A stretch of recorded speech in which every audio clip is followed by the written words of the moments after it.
आजचा जो आपला पॉईंट शिकायचा आहे तो म्हणजे मॉन्टेसरी पद्धतीनुसार बालकांचा विकास यामध्ये त्यांनी बालकांच्या विकासाबाबतीत नैतिक आणि शारीरिक विकासाची भूमिका कशी मांडली हे आपण बघूयात। खरं तर मॉन्टेसरी पद्धतीमध्ये मारिया मॉन्टेसरी यांनी हे गृहीत धरलेलं होतं की बालक हे एक स्वतंत्र आणि स्वयंशिक्षित असतात। त्यांच्या या पद्धतीमध्ये बालकांना स्वतःच्या गतीने शिकण्याची संधी द्यावी असं त्यांचं तत्त्व होतं। कारण आपण मुळातच बघितलं की मारिया मॉन्टेसरी यांची जी शैक्षणिक पद्धती होती त्या शैक्षणिक पद्धतीमध्येच त्यांनी म्हटलेलं आहे की एक नैसर्गिक पद्धती आहे। नैसर्गिकरित्या त्यांच्या सहज प्रवृत्तीनुसार बालकाला शिकू दिलं पाहिजे आणि याच दृष्टीने जर आपण विचार केला तर बालकांची सहज प्रवृत्ती आणि नैसर्गिक प्रवृत्ती म्हणजेच त्यांची स्वतःची अशी गती, त्यांच्या स्वतःच्या गतीने त्यांना शिकण्याची संधी मारिया मॉन्टेसरी यांनी त्यांच्या पद्धतीमध्ये दिली होती। मारिया मॉन्टेसरी यांच्या दृष्टिकोनातून जर शारीरिक विकासाचा विचार केला तर त्यांनी असं म्हटलेलं होतं की बालकांना शारीरिक क्रियाकलाप करण्यासाठी प्रोत्साहित केलं जावं। जसं आपण वाढ आणि विकास या दोन घटकांमध्ये बघितलं की वाढ ही आपल्याला दृष्टीने दिसते, परंतु विकास ही गुणात्मक संकल्पना आहे। यामध्ये आपण सांगू शकतो की किती छान, किती हुशार, परंतु स्पेसिफिक आपण किती किलो किंवा किती त्याची हाईट आहे हे आपण संख्यात्मक रूपात नाही सांगू शकणार आहे। त्यामुळे विकास हा अत्यंत महत्त्वाचा असा मानसशास्त्रीयदृष्ट्या, बालमानसशास्त्रीयदृष्ट्या घटक आहे आणि म्हणून यातील जो शारीरिक विकास आहे तो शारीरिक विकास झाला आहे की नाही हे बघणं खूप महत्त्वाचं आहे। मग हे कसं बघणार तर त्यासाठी तुम्हाला शारीरिक क्रियाकलाप मुलांना देणे, बालकांना देणे खूप गरजेचे आहे। आणि नुसते क्रियाकलाप द्यायचेत का की तसं नाही, तर ते नुसते देऊन चालणार नाही, तर ते करतायत का यासाठी पण आपण प्रयत्नशील असावं। मुलांनी ते क्रियाकलाप स्वतःहून करावं यासाठी आपण त्यांना प्रोत्साहनसुद्धा दिलं पाहिजे। खेळणी आणि साहित्य यांच्या मदतीने आपण त्या बालकांच्या हातानं काम दिलं पाहिजे।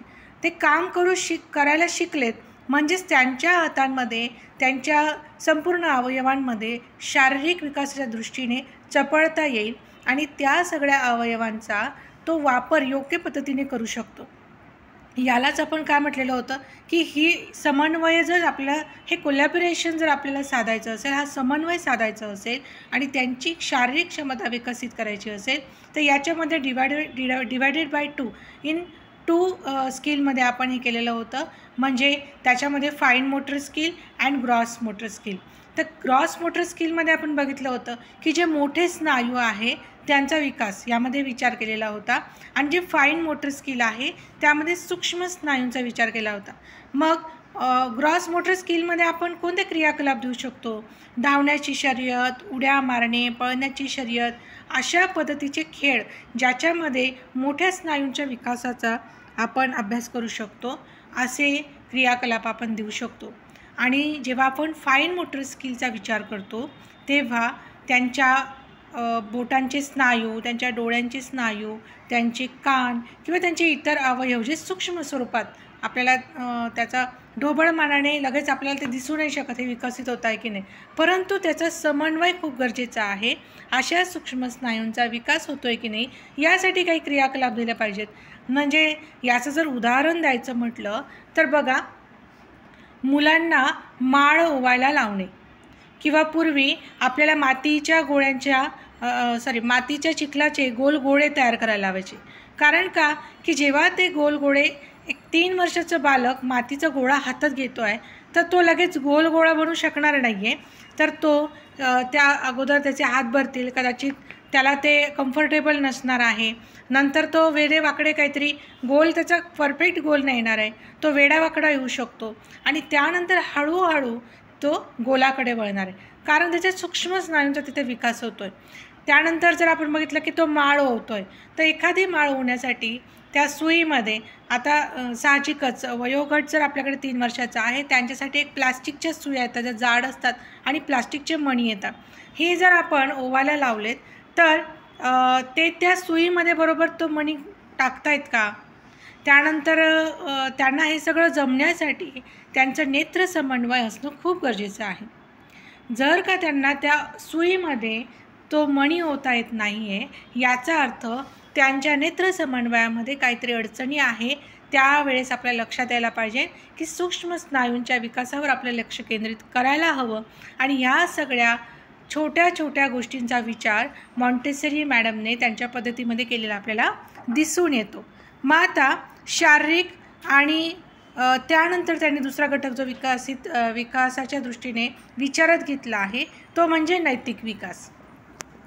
आता नैतिक विकास म्हणजेच काय, नैतिकचा अर्थ काय होतो, नैतिकतेचा अर्थ काय होतो की आपण जर म्हटलं की समाजामध्ये नैतिकतेने वागलं पाहिजे, याचा अर्थ काय की समाजामध्ये जेव्हा आपण राहत असतो तेव्हा समाजाच्या दृष्टीने काही चुकीच्या आणि काही योग्य अशा गोष्टी असतात आणि त्या दृष्टीने आपण स्वतःला ते नियम लागू करत असतो.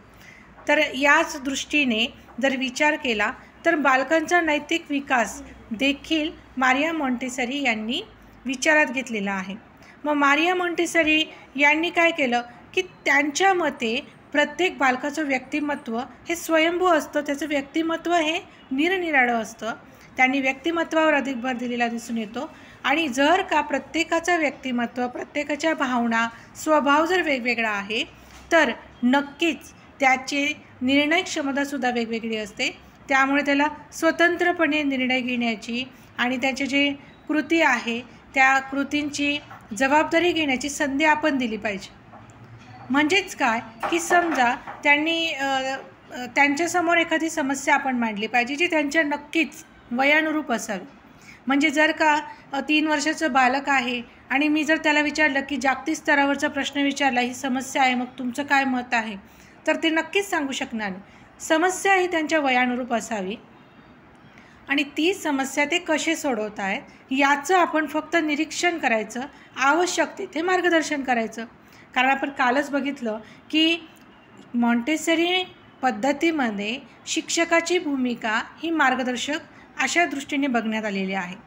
यातून काय साध्य होऊ शकतं तर मुलांमध्ये स्वयंशिस्त येते, जबाबदारीची जाणीव येते आणि या सगळ्या गोष्टींमध्ये सगळ्यात महत्त्वाची जी गोष्ट घडते ती म्हणजे त्यांच्यातला आत्मविश्वास जागृत होतो. आणि बघा या सगळ्या गोष्टी एका विशिष्ट सहज प्रवृत्तीवर येऊन थांबलेल्या दिसतं आपल्याला. ती विशिष्ट सहज प्रवृत्ती म्हणजे अहम प्रवृत्ती. आपण बघितलं होतं की प्रत्येक बालकामध्ये अहम प्रवृत्ती असते.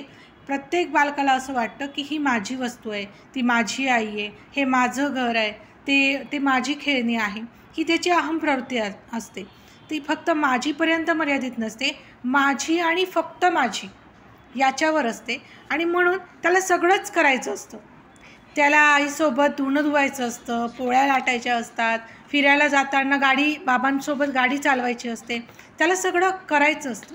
कारण काय की त्याची अहम प्रवृत्ती. आणि त्या अहम प्रवृत्तीनुसारच जर आपण त्याला एखाद्या निर्णय क्षमतेवर काम करायला दिलं, निर्णय घ्यायला लावला, संधी दिली तर त्याच्या अहम प्रवृत्तीला आपण सकारात्मक प्रोत्साहन देतो. आणि सकारात्मक प्रोत्साहन दिल्यामुळे आपोआप त्याच्या मनामध्ये, त्याच्या स्वतःमध्ये आत्मविश्वास निर्माण होतो. आणि जेव्हा आत्मविश्वास निर्माण होतो तेव्हा ते बालक इतर बालकांच्या किंवा आपल्या फॅमिलीच्या, आपल्या परिसरातल्या लोकांच्या हळूहळू भावनासुद्धा समजून घ्यायला लागतात. कारण काय की सुरुवातीलाच मी म्हटलं जसं की व्यक्तिमत्व प्रत्येकाचं वेगवेगळं असतं, त्यामुळे प्रत्येकाला भावना असतातच. एखादा अगदीच भावनाशून्य आहे किंवा 3 वर्षाचं मुलं आहे त्याला काय कळतं असं आपण जे सहज म्हणतो ते पूर्णतः चुकीचं आहे. आणि मॉन्टेसरी मॅडमच्या दृष्टीने तर चुकीचंच होतं. कारण त्यांच्या मते प्रत्येक बालक हे प्रौढ व्यक्तीची प्रतिकृती अजिबात नाही असं त्या मानतच. म्हणजे जसं मानसशास्त्रामध्ये म्हटलं जातं की बालक हा प्रौढ व्यक्तीची प्रतिकृती आहे. पण त्यांचं म्हणणं होतं की प्रौढ व्यक्तीला जर एखाद्या गालात मारली, समजा एखाद्या व्यक्तीला मी जोरात थोबाडात मारली आणि एखाद्या छोट्या बालकाला जर मी जोरात थोबाडात मारली, मोठ्या व्यक्तीला मी चॉकलेट दिलं, छोट्या व्यक्तीला ते लहान मूल मारलेलं जे थोबाडात मारलेलं होतं त्याला त्यावेळेस वाईट वाटतं, पण तो चॉकलेट दिल्यानंतर तो कदाचित ती गोष्ट विसरून जातो की ठीक आहे. म्हणजेच काय त्याच्यामध्ये ॲडजस्टमेंट असते, समन्वय असतं आणि विसरण्याची क्षमता असते त्याच्यामध्ये. तेव्हा जी अहम प्रवृत्ती असते ना ती अहम प्रवृत्ती सकारात्मकतेने घेतो तो. पण मोठा व्यक्ती त्याच्यामध्ये अहम प्रवृत्तीचं विकृत स्वरूप निर्माण झालेलं असतं. याने मला मारलं, मी कशाला याला माफ करू, म्हणजे एक प्रकारे त्याच्या मनामध्ये राग व्यक्त होतो. आणि या रागातूनच काय होतं की पुढे त्याच्या आयुष्यामध्ये म्हणजे व्यक्तिमत्व म्हणून तो एक वेगळा प्रकार घडतो. मग त्याचं व्यक्तिमत्व हे लहान मुलाच्या व्यक्तिमत्वाशी कंपेअर करूच शकत नाही. आणि म्हणूनच मारिया मॉन्टेसरी यांनी म्हटलं होतं की व्यक्तिमत्व वेगवेगळं असल्याकारणाने प्रत्येक लहान मुलाला विशिष्ट भावना आहे आणि त्याच्या वयानुरूप तो इतरांच्या भावना समजून घेण्याचा प्रयत्न करतो. जसं एखाद्या वेळेस जर आई खूप किंवा तुम्ही ॲज अ टीचर वर्गात गेले आणि तुम्ही खूप नाराज दिसता आहेत, तर मुलांना कळतं की आज मॅडमला बरं वाटत नसावं किंवा मॅडमचा मूड नाही आहे, तुम्ही खूप चिडचिड केलं तर मॅडमला आज खूप राग आला आहे, बरं आज मॅडम खूप चिडल्यात. म्हणजेच काय, तर त्याला इतरांच्या भावना कळायला लागतील जर का शिक्षकाने ॲज अ टीचर म्हणून त्याच्या नैतिक विकासावर सुद्धा काम केलं तर. आणि हे काम मारिया मॉन्टेसरी यांनी आपल्याला करायला सांगितले. बालकांना इतरांच्या भावना जर समजून घ्यायच्या असेल तर त्यांना सहकार्य पण केलं पाहिजे. म्हणजे बघा, आपण आता प्री प्रायमरीला शिकवतो की फेस ॲनालिसिस टाईप, की चेहऱ्यावरचे हावभाव ओळख, आणि मग हसरा चेहरा, रडका चेहरा, म्हणजे भीती वाटते असा हावभाव असणारा चेहरा आपण दाखवत असतो. मग त्यातून काय की त्यांना आपोआप भावना कळतात आणि त्या भावना दाखवणारे चित्र किंवा चेहरे बघितल्यानंतर त्याची कंपेअर तो इतर लोकांशी करतो की अच्छा, याच्या चेहऱ्यावर तो तसला भाव आहे, म्हणजे हा थोडा घाबरलेला आहे, याला चीड आली आहे, हा खूप खुश दिसतो, आनंदी दिसतो आहे. तर अशा पद्धतीने आपण त्याला सहकार्य केलं पाहिजे आणि त्या सहकार्याने अजून पुन्हा त्याचा आत्मविश्वास वाढेल आणि तो देखील इतरांच्या भावना ओळखून इतरांना सहकार्य करेल. उदाहरणार्थ, ते एखाद्याला खूप राग आला आहे, तो त्याला आनंदी करण्याचा प्रयत्न करू शकतो. म्हणजे बघा, आणि हे करतो बरं मूल. समजा वडील खूप चिडले आहे, मूल मध्येच काहीतरी जोक मारतं, नाहीतर लढीवाळपणे वडिलांच्या कुशीत जाऊन बसतं किंवा आईचा पदर ताणतं, म्हणजे आईला राग आला आहे. मग आईला काय होतं की आपला राग विसरून जातो आपण आणि त्याला जवळ घेतो. म्हणजेच काय, कारण त्याने आपल्या भावना ओळखल्या आणि तो काय करतो, आपल्याला सहकार्य करतो आहे एक प्रकारची. म्हणजे हे सगळं नॅचरल आहे, नैसर्गिक आहे, हे मारिया मॉन्टेसरी यांनी ओळखलं होतं आणि त्याच पद्धतीने शिक्षण झालं पाहिजे असा त्यांचा आग्रह होता. आता याच्यामुळे काय परिणाम होतो, जर आपण नैतिक आणि शारीरिक विकासाच्या दृष्टीने जर विचार केला तर याचा काय परिणाम होऊ शकतो, तर मुलांमध्ये जी शिकण्याची गती असते ती गती वाढते आणि त्याच्यामध्ये एक निर्णय क्षमता पण येते, आत्मविश्वास वाढतो, स्वतःवर त्याचं नियंत्रण राहतं, काय चांगलं काय वाईट. नैतिक विकास म्हटल्यावर त्याला कळायला लागलं ना की काय चांगलं आहे आपल्यासाठी, काय वाईट आहे. बाबा गाडीवर रस्त्यावर पडायचं नाही, जोरात गाड्या येतात, हे नैतिकता त्याला कळली. किंवा पाहुणे आल्यानंतर काही पण बोलायचं नाही, शांत बसायचं, पाहुणे आल्यानंतर त्यांना चहा द्यायचा, पाणी विचारायचं, हे सगळं नैतिक विकासात येतं. शाळेमध्ये शिक्षकांना अहो करायचं, आले तुळे करायचं नाही, आपल्या मित्रांशी प्रेमाने वागायचं, ह्या सगळ्या नैतिक गोष्टी त्याच्यामध्ये इनबिल्ट प्रोसेसमध्ये म्हणजे नॅचरल पद्धतीने विकसित होता आणि त्याचा परिणाम त्याचा आत्मविश्वास वाढतो आणि इतरांची तो मदत करतो आणि स्वतःच्या समस्यासुद्धा तो स्वतः सोडू शकतो. मानसशास्त्रीयदृष्ट्या आता ज्या समस्या बालकांना येत आहेत की दुसरी तिसरीचे मुलंसुद्धा आत्महत्येकडे वळत आहेत किंवा 7वीची घटना आपण बघितली की 7वीचा मुलगा आत्महत्या करतो आहे, काय तर त्याच्या आईने त्याच्या हातून फक्त मोबाईल हिसकला आणि त्याला रागवली, एवढ्याशा कारणाने त्याने आत्महत्या केली.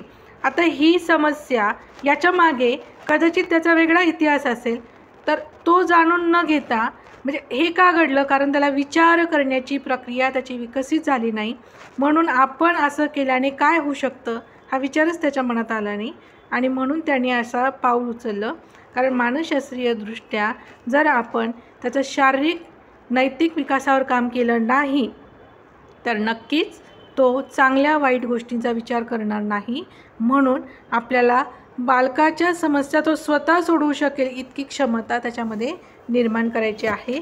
आणि हे पण डबल अंडरलाईनने सांगते की वयानुरूप, प्रत्येकाच्या वयानुरूपच आपण हा विचार करायचा आहे. अगदीच 3 वर्षाच्या मुलाला आपल्याला 10वीची समस्या सांगायची नाही किंवा 10वीच्या मुलांना आपल्याला 2 वर्षाच्या बाळाची समस्या सांगायची नाही आहे. ठीक आहे. तर यावरून आपण या कन्क्ल्युजनवर येतं की मारिया मॉन्टेसरी यांनी आपल्या शैक्षणिक पद्धतीमध्ये बालकांचा सर्वांगीण विकास व्हावा या दृष्टीने काम केलेलं आहे. आणि यातून त्यांचा सगळ्यात जास्त भर होता की बालकांना स्वतंत्र, जबाबदार आणि आत्मविश्वासू बनवणं. आणि अशा पद्धतीने या सगळ्या गोष्टींवर भर देऊन त्यांनी आपली पद्धती विकसित केली. आणि इथेच आपला जो पहिला धडा आहे मॉन्टेसरी पद्धतीचे तत्त्वज्ञान इथेच आपलं संपलेलं आहे.